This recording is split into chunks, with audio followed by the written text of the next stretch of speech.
Hello everyone. ಮುಖ್ಯ ಪ್ರಶ್ನೆ 7 ಕೆಳಗಿನ ಪ್ರಶ್ನೆಗಳಿಗೆ ಉತ್ತರಿಸಿ. ಇದರಲ್ಲಿ ಪ್ರಶ್ನೆ ಸಂಖ್ಯೆ 16 ಗಮನಿಸಿ. 1 ಅಂಕದ ಪ್ರಶ್ನೆಯಾಗಿದೆ.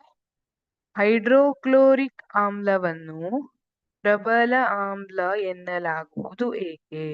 ಅದಕ್ಕಿಂತ ಮೊದಲು ಆಮ್ಲ ಮತ್ತೆ ಪ್ರತ್ಯಾಮ್ಲದಲ್ಲಿ ಸಾಮಾನ್ಯವಾಗಿರುವಂತದ್ದು ಏನು ಅನ್ನೋದನ್ನ ನೋಡಿ. ಎಲ್ಲ ಆಮ್ಲವನ್ನ ನೋಡಿದ್ರೆ ನೀವು ಹೆಚ್ಚು ಕಡಿಮೆ H+ ಅನ್ನ ಬಿಡುಗಡೆ ಮಾಡೋದನ್ನ ನೋಡಿದಿರಿ. ಅದೇ ತರ ಪ್ರತ್ಯಾಮ್ಲಗಳೆಲ್ಲ ಸಾಮಾನ್ಯವಾಗಿ OH- ಅನ್ನ ಬಿಡುಗಡೆ ಮಾಡುತ್ತೆ. ಈಗ H+ ಪ್ರಮಾಣ ಜಾಸ್ತಿ ಇದ್ರೆ ನಾವು ಅದನ್ನ ಏನಂತ ಕರಿಬಹುದು? ಪ್ರಬಲ ಆಮ್ಲ. H+ ಪ್ರಮಾಣ ಕಡಿಮೆ ಇದ್ರೆ ದುರ್ಬಲ.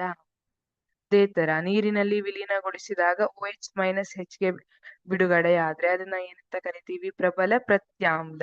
OH- ಕಡಿಮೆ ಆದ್ರೆ ದುರ್ಬಲ ಪ್ರತ್ಯಾಮ್ಲ. ಈಗ ನೀವು ಈಸಿಯಾಗಿ ಆನ್ಸರ್ ಅನ್ನ ಹೇಳ್ಬಹುದು. ಹೈಡ್ರೋಕ್ಲೋರಿಕ್ ಆಮ್ಲವನ್ನ ಪ್ರಬಲ ಆಮ್ಲ ಎನ್ನಲಾಗುವುದು ಏಕೆ? ಯಾಕೆಂದ್ರೆ ಇದು ನೀರಿನಲ್ಲಿ ಸಂಪೂರ್ಣವಾಗಿ ವಿಯೋಜನೆಗೊಳ್ಳುತ್ತದೆ ಮತ್ತು ಹೆಚ್ಚು H+ ಅಯಾನುಗಳನ್ನು ಉಂಟು ಮಾಡುತ್ತದೆ.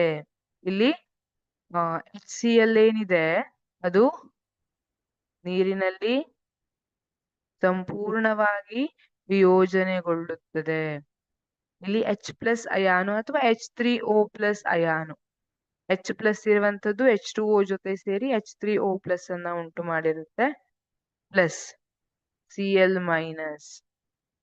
ಹೆಚ್ಚು H+ ಅಯಾನುಗಳನ್ನ ಅಥವಾ ಹೈಡ್ರೋನಿಯಂ ಅಯಾನುಗಳನ್ನ ಉಂಟು ಮಾಡುತ್ತದೆ.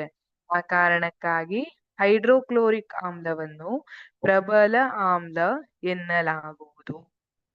Thank you.